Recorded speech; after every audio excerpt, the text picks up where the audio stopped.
हो. मग आता हे बँकेचं जे प्राथमिक स्वरूप जे आहे ते त्याला पतसंस्था म्हणतात.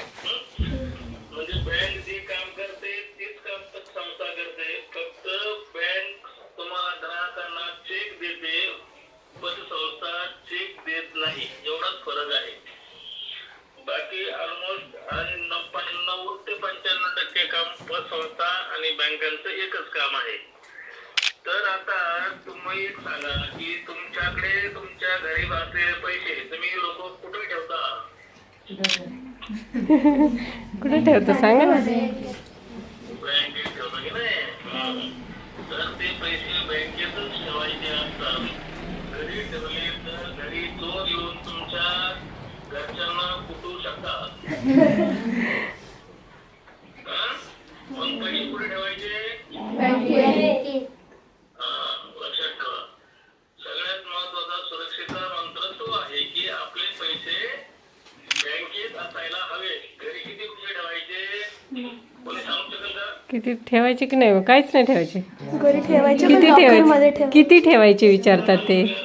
खर्चायला 1500 रुपये लागतात. दैनंदिन गरजा किती विचारलं त्यांनी मग सांगा ना. ठेवायचे. समजा आपल्या समजा घेतलं तर आपली पतसंस्था सकाळी 8:30 वाजता उघडते. म्हणजे तुम्हाला जेव्हा व्यवहार सुरू करायचे असतात तेव्हा संस्था उघडलेली असते आणि संध्याकाळी 5 वाजेपर्यंत चालू असते आणि आपले आर्थिक व्यवहार सुद्धा याच वेळेमध्ये होतात. त्याच्यामुळं कोणत्याही परिस्थितीमध्ये घरी पैसे ठेवायचे नाही. आपण आपल्या आई वडिलांनी आपण कष्टाने पैसा कमवलेला असतो, त्याच्यामुळे तो कोणाही चोरामारांच्या हाती लागला नाही पाहिजे. पैशाच्या सुरक्षेसाठी तो पैसा पतसंस्था किंवा बँकेमध्ये सुरक्षित ठेवला गेला पाहिजे. बरोबर की नाही? तर मग आता आपल्या या पतसंस्थेमध्ये काय काय काम चालतात? तर आपण लोकांच्या ठेवी स्वीकारतो. म्हणजे तुम्ही ठेवलेले पैसे आपल्याकडून इथे ठेवले स्वीकारले जातात. मग तेच पैसे इतर गरजवंतांना ज्यांना पैशाची आवश्यकता असते. समाजामध्ये 2 प्रकारचे लोक असतात.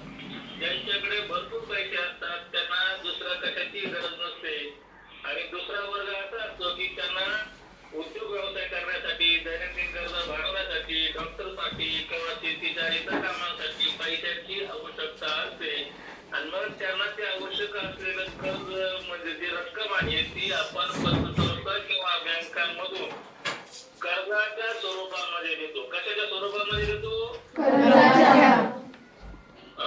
मग आपण ते कर्ज अशा आपल्या सभासद बंधूंना देतो आणि त्यांच्या गरजा भागवतो. हे कर्ज देत असताना आपण सोने तारांवरती सुद्धा कर्ज देतो. तुम्ही ठेवलेल्या ठेवी असतात त्याच्यावरती देतो किंवा काही बँका पर्सनल एखाद्या माणसाची पत बघून सुद्धा त्याला